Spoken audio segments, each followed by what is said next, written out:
When a customer complains, it's never because of what you did, it's because of what you promised or what they're expected against what you did.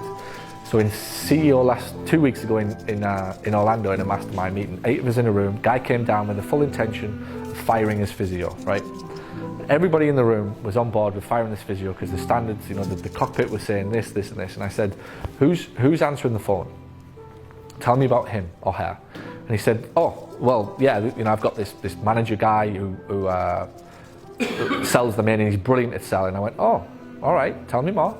What do you mean brilliant at selling? He said, oh yeah, he's great. He's on the phone with them and he gets 95% converted.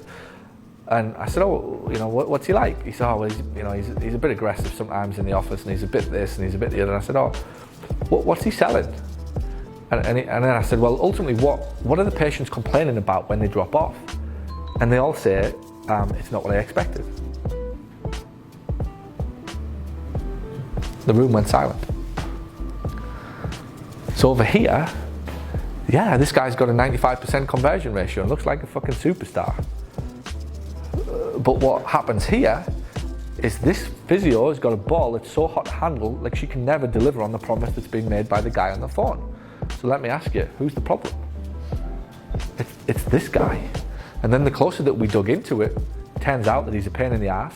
Everybody in the room at one point said to him, what would you do if he left? Oh, I'd be over the moon. And then all of a sudden for fucking 20 minutes we're speaking about this fucking guy going, right? But he wanted to fire like this female physio. The problem was over here. Now the point is the expectation was oversold.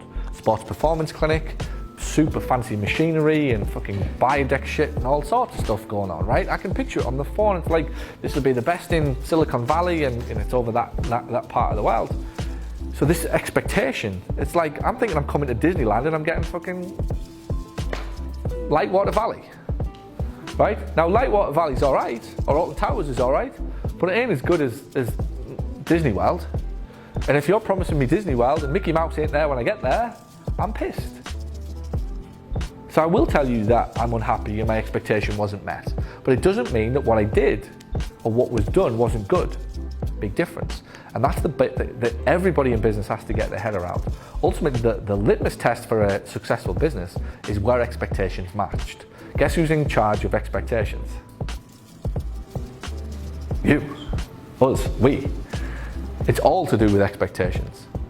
If I keep the bar low and I deliver it, I'm happy. Like the customer's happy.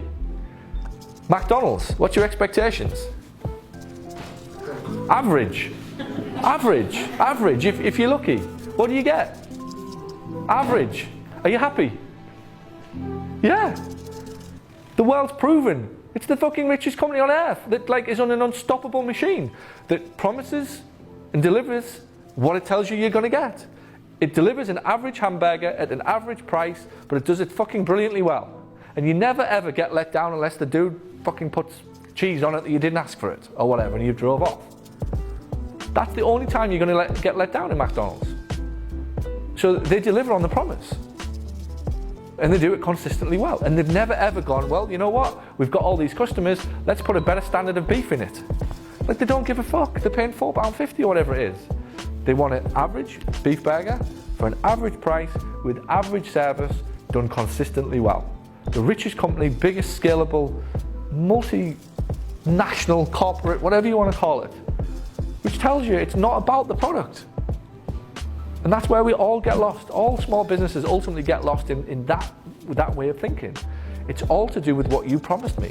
If your girl on the phone over promises and I don't get it, she's getting her targets hit, but the physio is having to deal with crap ultimately. So it's about managing expectations. It's about the guy or the girl on the phone. How do you manage expectations? What do you want? How can I help? What's the ultimate outcome? Tell me about your problem. Is that what you're telling me you want? My job as the business owner is to help them figure out what they want and match that up. So it isn't about a machine, it isn't about a PT, it isn't about any one particular person in the office, it's about the ultimate outcome that person wants. My job on the phone, and ultimately at the beginning of time in the discovery or the evaluation, is to figure out what that expectation looks like and ideally meet it. Or if I don't think it can be met, I'm not your guy. We have it in this business all the time. When people want to join or do things with us, the number one conversation we have just before somebody joins or just after somebody has joined, What's their expectations? Will this person be, forgive me, a pain in the ass? Is candidly the way that we speak. It's real. Why wouldn't it be? It's real. Get real. It's like the same principle applies. This isn't a free-for-all where anybody walks through the door and we want everybody's money. Neither is the physio business. I want the right person who wants the thing that I can achieve or help them to achieve to stay for as long as they can possibly stay. Thanks for watching this video, and if you found it helpful, and if you now find yourself thinking, I wonder what else this person can help me with, head over to paulgough.com/books, where you can find my best-selling books, which will show you how to add more profit to your practice.